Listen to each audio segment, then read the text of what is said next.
clima sempre, tipo, frio, gelado. Na Rússia. Desculpa, na Rússia.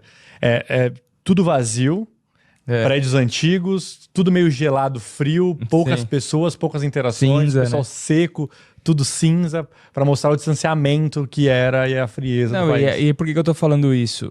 Mas porque realmente a ênfase que eles deram foi muito militar, né? Eu acho que até por conta da Guerra Fria.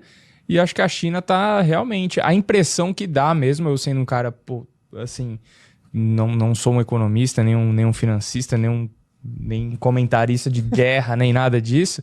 A impressão é que realmente a China não quer passar essa impressão de, cara, nós não somos os novos vilões aqui, até porque isso seria um enredo muito bom para os americanos controlarem, né, a narrativa aqui no Ocidente, né? E porque não é interessante, né? A China é uma civilização a mais antiga, tem mais de 5 mil anos de civilização contínua, né? Então a China, eles têm uma experiência, né? Eles já foram a maior potência econômica do mundo, né? No passado.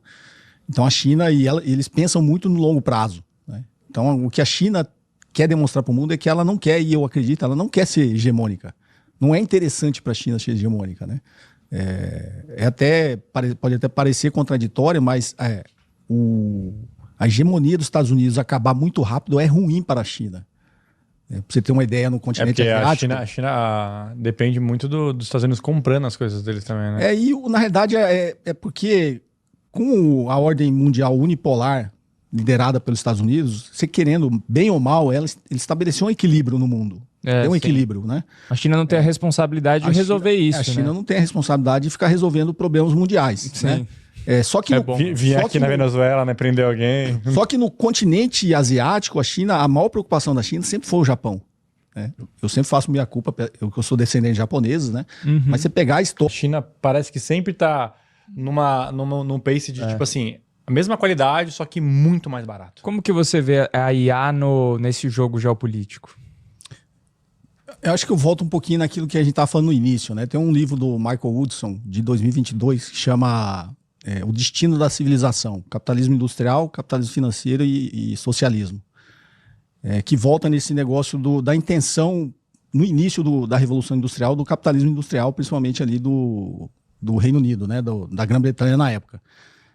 Que era a preocupação de que você não tinha uma classe rentista que explorasse o capitalismo industrial. Então eles acreditavam realmente na produção, pessoas que fazem coisas reais, né? Que é o capitalismo industrial. E a preocupação deles na época era a classe dos proprietários de terra, né? de propriedade imobiliária, que eles achavam que isso é uma forma de rentismo. Tipo, a gente aluga esse prédio aqui, quem está produzindo todos somos nós, mas se o prédio for alugado, o dono dessa terra, né? dessa propriedade vai extrair uma renda daqui. Então eles tinham, na época, essa preocupação do capitalismo ser explorado, né, pelas classes rentistas, os monopolistas e os detentores de capital financeiro.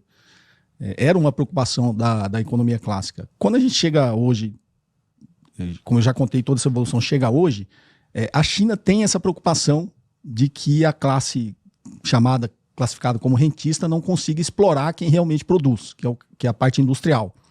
Por isso, eles provê essa infraestrutura pública subsidiada, né? Isso está no livro também do Elias Jabbour, que é os macro setores produtivos, né? De alguma forma ter um subsídio cruzado, né? De você extrair uma parte dessa renda via tributação, alguma coisa, para você financiar os que seriam os macro setores improdutivos. Que a gente poderia dizer que é saúde, educação, transporte, energia. Eu acredito que a IA, por isso a China produz IA e continua. Está no livro também do Elias Jabbour, que é os macro setores produtivos, né? De alguma forma ter um subsídio cruzado, né? De você extrair uma parte dessa renda via tributação, alguma coisa, para você financiar os que seriam os macro setores improdutivos. Que a gente poderia dizer que é saúde, educação, transporte, energia. Eu acredito que a IA, por isso a China produz IA e continua tentando produzir mais barato e no limite fornecendo até de graça, porque eles acreditam que a inteligência artificial ela deveria ter como um objetivo da sua existência gerar produtividade para a indústria, né? Para a indústria ser mais produtiva, utilizando a inteligência artificial. E eu acho que nesse embate os Estados Unidos vai perder novamente, porque a IA não está sendo criada está sendo criada como uma classe rentista, de extrair riqueza de quem utilizar a inteligência artificial. Se a gente fosse pegar só nesse exemplo o capitalismo industrial. Por que todo mundo está falando nessa bolha de IA, isso vai em algum momento estourar? Porque quando eles resolverem cobrar e tornar realmente um fluxo de caixa gerando receita, porque eles produziram de A, que seja um retorno viável por tanto que está sendo investido, porque em finanças você só investe para ter retorno lá na frente. Por enquanto está tendo só muito fortemente a parte do investimento. Né? É verdade. Então, quando a gente olha no fluxo de caixa, quando a gente investe num projeto, eu calculo que eu vou extrair de receita, quando isso der certo, tiver todo mundo usando, eu vou, sei lá, cobrar uma assinatura de X dólares, X reais, isso vai, milhões de clientes, vai gerar X receita, quando eu trago tudo a valor presente, o meu projeto é viável, valeu a pena eu ter investido 10 trilhões de dólares nisso. Né?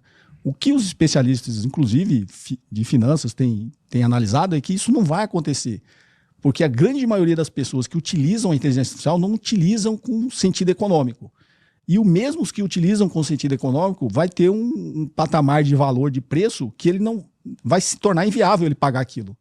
Então, eu até tive esse dia com o professor Nicoleles, ele falou que a grande maioria das pessoas utilizam e ainda continua produzindo inteligência artificial no objetivo lá no limite, subsidiado ou até de graça, para que as pessoas continuem utilizando, desde que aquilo aumente a produtividade do trabalho. Então, a produtividade do trabalho vai ser incentivada pela utilização da inteligência artificial, e aí, na economia real, isso gerando uma maior produtividade, isso vai gerar retorno, mas não a inteligência artificial em si, entendeu? Cobrar pela inteligência artificial. Mas existe uma intenção militar da coisa?